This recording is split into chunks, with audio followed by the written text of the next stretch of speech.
வணக்கம் நண்பர்களே. நேற்று நம்ம சேனலில் நான் ஒரு வீடியோ அப்லோட் பண்ணியிருந்தேன். UPSC civil services examination 2023 notification ரீசெண்டாக ரிலீஸ் ஆச்சு. இந்த நோட்டிஃபிகேஷன் ப்ளஸ் அப்ளிகேஷன் இது சம்மந்தமாக பேசிக் கைட்லைன்ஸ், அது இல்லாமல் முக்கியமான டவுட்ஸ் சம்மந்தமாக கிளாரிஃபிகேஷன் இதை பற்றி அந்த வீடியோவில் நான் பேசியிருந்தேன். அந்த வீடியோவை பார்க்காதவங்க இப்போது அந்த வீடியோவை பாருங்கள். யூபிஎஸ்சி நோட்டிஃபிகேஷன் ப்ளஸ் அப்ளிகேஷன் இதை பற்றி ஒரு ப்ராப்பரான ஐடியா கிடைக்கும். ப்ராப்பராக எப்படி அப்ளிகேஷனை ஃபில் பண்ணி முடிக்கிறது அப்படின்றத பற்றி நீங்கள் லேர்ன் பண்ணலாம். இந்த வீடியோ அப்லோட் பண்ணதுக்கப்புறமும் நிறைய மாணவர்கள் கேள்வி எழுப்புகிறாங்க. இன்றைக்கி பார்த்தீங்கன்னா ஒரு 50க்கும் மேற்பட்ட மாணவர்கள் என்னை காண்டாக்ட் பண்ணியிருந்தாங்க. ஃபோன் மூலமாகவும், இமெயில் மூலமாகவும், வாட்ஸ்அப் மூலமாகவும். நான் கவனிக்கும் பொழுது கேட்ட கேள்விகளையே தான் மறுபடியும் அவங்க கேட்குறாங்க. இதுக்கான கிளாரிஃபிகேஷனை நேற்று வீடியோலேயே நான் சொல்லிட்டேன். ஒரு சில பேர் புதுசாக சில டவுட்ஸை கேட்டிருந்தாங்க. அந்த டவுட்ஸ் சம்மந்தமான பதிலை இந்த வீடியோவில் இதுக்கப்புறம் நான் எக்ஸ்பிளைன் பண்ணுறேன். ஸோ இந்த queries எல்லாம் பார்க்கும்போது எனக்கு என்ன புரியுதுன்னா, அந்த வீடியோவை நிறைய பேர் பார்க்கல. ரெண்டாவது, வீடியோவை பார்க்கலன்னா கூட பரவாயில்ல, நோட்டிஃபிகேஷனை யாருமே சரியாக படிக்கலை. இந்த கால் பண்ணவங்க, மெசேஜ் பண்ணவங்க, இங்கே எல்லாருக்குமே நான் பொதுவாக சொல்கிறேன், தயவு செஞ்சு யூபிஎஸ்சி நோட்டிஃபிகேஷனை எடுத்து நீங்களாகவே படிங்க. தேர்ட் பார்ட்டி வெப்சைட்ஸ்க்கு போகணுன்னு அவசியம் இல்லை. யூடியூப்பில் யாராவது பேசுகிறாங்க, அதை அப்படியே கேட்டு மெக்கானிக்கலாக ஃபில் பண்ணிடணும்னு நினைக்காதீங்க. இல்லை ஃப்ரெண்டோ வேறு யாரோ ஃபிசிக்கலாக உங்களுக்கு ஹெல்ப் பண்ணணும், ஃபில் பண்ணணும்னு நினைக்காதீங்க. நீங்களாகவே அதை படிக்கணும், அதை புரிஞ்சுக்கோங்க. இதை தயவு செஞ்சு பண்ணுங்கள். நேற்றும் நான் அதை இன்சிஸ்ட் பண்ணேன். இதை செய்கிறவரால் மட்டும்தான் பாஸ் பண்ண முடியும். இதை செய்ய மாட்டேன், எனக்கு கஷ்டமாக இருக்குது, சங்கடமாக இருக்குது, இல்லை எனக்கு சோம்பேறித்தனமாக இருக்குது அப்படின்னு சொன்னீங்கன்னா மேற்கொண்டு எல்லாம் தப்பாக தான் பண்ணுவீங்க. உங்களுடைய படிப்பும் தப்பாக தான் போகும். நெட்டில் யார் என்ன சொன்னாலும் அதை நம்புவீங்க. சுற்றி இருக்கவங்க யார் என்ன சொன்னாலும் அதை அப்படியே நம்புவீங்க. ப்ரிலிம்ஸ் கொஷின் பேப்பர் நாளைக்கு எக்ஸாமில் எழுதும்போது அப்பயும் நீங்கள் அதை சரியாக படிக்க மாட்டீங்க. பாஸ் பண்ணி மெயின்ஸ்க்கு போனாலும் அங்கேயும் ஏதாவது நீங்கள் மிஸ்டேக் பண்ணுவீங்க. அந்த கொஷினையும் ராங்காக அண்டர்ஸ்டாண்ட் பண்ணுவீங்க. அப்போ இந்த பேசிக்கான அந்த புரிதல் உங்கள்கிட்ட கடைசி வரைக்கும் இல்லாமலே போயிடும். அதனால் ஆரம்பம் இதுதான். இப்போலேருந்தே இதை கரெக்டாக பண்ணணும். நோட்டிஃபிகேஷனை படித்து புரிஞ்சுக்குங்க. அப்போ தான் உங்களுக்கு தைரியம் வரும், கான்ஃபிடன்ஸ் வரும். நாளைக்கு நீங்கள் ஒரு சிவில் சர்வெண்ட்டாக ஆகணும்னு நினைக்கிறீங்க. உதாரணத்துக்கு ஒரு ஐபிஎஸ் ஆஃபீஸராக ஆகணும்னு உங்களுடைய லட்சியம்னு வைங்களேன். ஒரு ஐபிஎஸ் ஆஃபீஸர் எப்படி இருக்கணும் அப்படின்னு கவர்மெண்ட் எதிர்பார்க்குது. நல்ல தைரியமாக இருக்கணும், டைனமிக்காக இருக்கணும், எதுக்கும் பேனிக் ஆகக்கூடாது, நிதானமாக முடிவெடுக்கணும், அறிவு சார்ந்து திங்க் பண்ணணும், லீடர்ஷிப் எடுக்கணும். இல்லையா? இன்றைக்கி இந்தியாவில் நிறைய பிரச்சனை இருக்குது. நிறைய பிரச்சனை சோஷியல் மீடியா மூலமாகவே உருவாகுது. இல்லையா? நிறைய ஃபேக் நியூஸ் ஸ்ப்ரெட் பண்ணுறாங்க, அன்சப்ஸ்டான்ஷியேட்டட் இன்ஃபர்மேஷன் ஸ்ப்ரெட் ஆகுது. இதனால் நிறைய பிரச்சனைகள், நிறைய இடத்துல கலவரம், வன்முறை இதெல்லாம் கூட நடக்குது. இதுக்கும் ஒரு முக்கிய காரணம் சோஷியல் மீடியா. சோஷியல் மீடியா நல்லதும் இருக்குது, கெட்டதும் இருக்குது. அப்போ இந்த சோஷியல் மீடியாவில் ஸ்ப்ரெட் ஆகக்கூடிய பல விஷயங்களை பார்த்து நிறைய பேர் ராங்காக கைட் ஆகிறாங்க. இந்த மாதிரி பிரச்சனைகள் ஏற்படுது. இப்போ இந்த மாதிரி பிரச்சனைகள் வரும்பொழுது ஒரு ஐபிஎஸ் ஆஃபீஸர் இதை ப்ராப்பராக ஹேண்டில் பண்ணணும், லா அண்ட் ஆர்டரை என்ஷோர் பண்ணணும். கரெக்டாக சோஷியல் மீடியாவில் நடக்கிற விஷயங்களை அவர் உன்னிப்பாக கவனிக்கணும், கவர்மெண்ட்டுக்கு சஜஷன்ஸ் தரணும், ப்ராப்பராக அட்மினிஸ்டர் பண்ணணும். அப்படிப்பட்ட ஒரு ஆளை தான் ஐபிஎஸ் ஆஃபீஸராக எடுப்பாங்க. ரைட்டா? அப்படி இருக்கும்பொழுது ஐபிஎஸ் ஆஃபீஸராக ஆக நினைக்கிற நானே, அதாவது நீங்களே, சோஷியல் மீடியாவில் யார் என்ன சொன்னாலும் நான் நம்பிடுவேன். இன்டர்நெட்டில் ஸ்ப்ரெட் ஆகிற விஷயத்தை எல்லாத்தையும் ஃபேஸ் வேல்யூவில் அப்படியே எடுத்துப்பேன். ஃப்ரெண்டு என்ன சொன்னாலும் நான் கேட்டுடுவேன். நானாக எதையும் படித்து புரிஞ்சிக்க மாட்டேன்னு நீங்களே இப்படி இருந்தீங்கன்னா நாளைக்கு எப்படி சர்வீஸ் வாங்க முடியும் சொல்லுங்கள் பார்ப்போம். அதனால் இந்த தவறை செய்யாதீங்க. நோட்டிஃபிகேஷனை நீங்கள் தான் படிக்கணும். ஒரு டீச்சராக நான் அதை அவங்க எல்லாருக்கிட்டையும் சொல்கிறேன், இதனுடைய டியூட்டி. சரியா? நான் எப்பயுமே ஸ்டூடெண்ட்ஸ்க்கு ஸ்பூன் ஃபீடிங் பண்ண மாட்டேன். அவங்க தான் அந்த வேலையை செய்யணும். அதை தாண்டி ஸ்பெசிஃபிக்காக டவுட்ஸ் இருந்தால் நான் கண்டிப்பாக அதை கிளாரிஃபை பண்ணுவேன். அதனால் நோட்டிஃபிகேஷனை படிக்கணும். நீங்கள் தான் படிக்கணும். நான் சொல்லிட்டேன், 2023 செலக்ட் ஆகணும்னா நோட்டிஃபிகேஷன் நீங்கள் தான் படிக்கணும். ரைட்? இப்போ இந்த ஸ்பெசிஃபிக்காக கேட்ட கேள்விகள், இன்றைக்கி வந்து கேள்வி ஒரு 4-5 கேள்வி கேட்டிருந்தாங்க. அதுக்கான ஆன்சரை நான் பண்ணிடுறேன். முதல் கேள்வி, ஒரு ஸ்டூடெண்ட் என்ன கேட்டார்னா, டிகிரி நான் முடிச்சிருக்கேன், கரஸ்பாண்டன்ஸில் தான் முடித்தேன், பர்சன்டேஜும் ரொம்ப கம்மி, 40 42 தான் முடித்தேன், நான் எலிஜிபிளா? இவரும் பாருங்கள் நோட்டிஃபிகேஷனை பார்க்கல.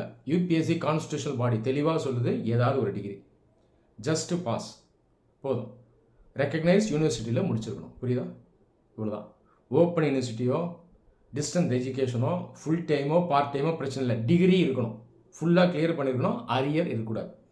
ஐஐடியில் கோல்டு மெடல் எடுத்து வரோம் ஒன்று தான். ஒரு டிஸ்டன்ட் எஜுகேஷன் கோர்ஸில் 40% பாஸ் பண்ணி டிகிரி வாங்கணும் வரும். இந்த எக்ஸாமுக்குள்ளே வந்துட்டா ஒன்று தான். புரியுதா? இந்த மித்தெல்லாம் நம்பாதீங்க. அடுத்தது சர்டிஃபிகேட் கையில் இல்லை. OBC, EWS, SC, ST certificates என் கையில் இல்லை. இதை நான் நேற்றும் எக்ஸ்பிளைன் பண்ணியிருந்தேன். ஆனால் மறுபடியும் இதையே ரேஸ் பண்ணுறாங்க. ஸ்டேட் ஃபார்மேட் சர்டிஃபிகேட் இருக்குது அப்படின்னா நீங்கள் சென்ட்ரல் ஃபார்மேட்டில் சர்டிஃபிகேட்டை தனியாக வாங்கணும். இந்த ஃபார்மேட் பார்த்தீங்கன்னா யூபிஎஸ்சி வெப்சைட்லேயே இருக்குது. கூகுள் பண்ணிங்கன்னா அந்த லிங்க் போயிடும். உதாரணத்துக்கு ஓபிசி சர்டிஃபிகேட் வேணும்னா ஓபிசி சர்டிஃபிகேட் யூபிஎஸ்சி ஃபார்மேட்னு கூகுளில் அடிங்க, லிங்க் காட்டும். உள்ளே போங்க, அதை பிரிண்ட் அவுட் எடுத்துருங்க. ஸோ சென்ட்ரல் ஃபார்மேட்டில் சர்டிஃபிகேட் வாங்கியிருக்கணும். ஆக்சுவலாக நீங்கள் அதை ரொம்ப நாள் முன்னாடியே வாங்கியிருக்கணும். ஒரு வேளை வாங்கலைன்னா உடனடியாக அப்ளை பண்ணிடுங்க. ஆன்லைன் மோட்லேயும் இப்போ அப்ளை பண்ணலாம். முடிஞ்ச வரைக்கும் சீக்கிரம் வாங்க பாருங்கள். ஒரு வேளை அது வர்றதுக்கு லேட் ஆகுது, லாஸ்ட் டேட் கிட்ட நெருங்கிடுச்சுன்னா அதுக்கு மேலே டிலே பண்ணக்கூடாது. அப்ளை பண்ண ரெஃபரன்ஸை வச்சு யூபிஎஸ்சி அப்ளிகேஷன் ஃபில் பண்ணி சப்மிட் பண்ணிடணும். புரியுதா? ரிசர்வேஷனை யூஸ் பண்ணுங்கள், அதை மிஸ் பண்ணக்கூடாது. நிறைய பேர் இதை பயந்துக்கிட்டே இருக்கீங்க. நீங்கள் ரிசர்வ்டு கேட்டகரியில் வந்து சர்டிஃபிகேட் நேரத்துக்கு வரலன்னா அப்புறம் கூட சப்மிட் பண்ணலாம். அதுக்கு நான் அதை என்கரேஜ் பண்ணல. வாங்கியிருக்கணும். ஒரு வேளை தெரியல, அவேர்னஸ் இல்லை அப்படின்ற பட்சத்தில் டிலே ஆகுதுன்னா இந்த மோடை யூஸ் பண்ணுங்கள். வேறு வழி இல்லைன்ற பட்சத்தில் இதுதான் லாஸ்ட் ரிசார்ட். ஒரு சில பேர் பார்த்தீங்கன்னா அந்த சர்டிஃபிகேட்டை செலெக்ஷன் ஆனதுக்கு அப்புறமும் போய் சப்மிட் பண்ணுவாங்க. காரணம் என்னென்னா இந்த டிகிரி சர்டிஃபிகேட்லாம் வரதுக்கு லேட் ஆகும். அப்போது ப்ரொவிஷனல் சர்டிஃபிகேட்டை சப்மிட் பண்ணுவாங்க. அதுக்கப்புறம் ஃபைனல் சர்டிஃபிகேட்டை செலக்ட் ஆனதுக்கு அப்புறம் கூட சப்மிட் பண்ணுவாங்க. ஒரு சில பேர் பார்த்தீங்கன்னா இந்த ஓபிசி சர்டிஃபிகேட், எஸ்சி, எஸ்டி சர்டிஃபிகேட்ஸில் சில அப்டேட்ஸ் அவங்களுக்கு மாற்றி எடுத்துகிட்டு வர மாதிரி இருக்கும். அவங்களும் கூட பார்த்தீங்கன்னா செலெக்ஷன் ஆனதுக்கப்புறம் கூட அவங்க சப்மிட் பண்ணுவாங்க. ஸோ நீங்கள் ரிசர்வேஷனில் வரலை, ஆனால் நீங்கள் ரிசர்வ்டு கேட்டகரி நீங்கள் பொய் சொன்னீங்கன்னா தான் தப்பு. டிகிரி முடிக்கல ஆனால் முடிச்சிட்டிங்கன்னு பொய் சொன்னால் தான் தப்பு. நீங்கள் பொய் சொல்லலை. நீங்கள் யாருக்கும் பயப்படுவானா? சரியா? அதனால் ஒரு வேளை நம்மக்கிட்ட சர்டிஃபிகேட் இப்போதைக்கு இல்லைன்னா நான் சொல்கிற அந்த மெத்தடை ஃபாலோ பண்ணுங்கள். ஆனாலும் சும்மா இருக்கக்கூடாது, அப்ளை பண்ணிடணும். இவர் சொல்லிட்டாருன்னு சொல்லி ஷார்ட்கட் போகக்கூடாது, அப்ளை பண்ணணும். உரிய நேரத்தில் வரல அப்படின்னா லாஸ்ட் ரிசார்ட்டாக இந்த மெத்தடை ஃபாலோ பண்ணுங்கள். அடுத்த கேள்வி, ஏஜ் க்ரைட்டீரியா.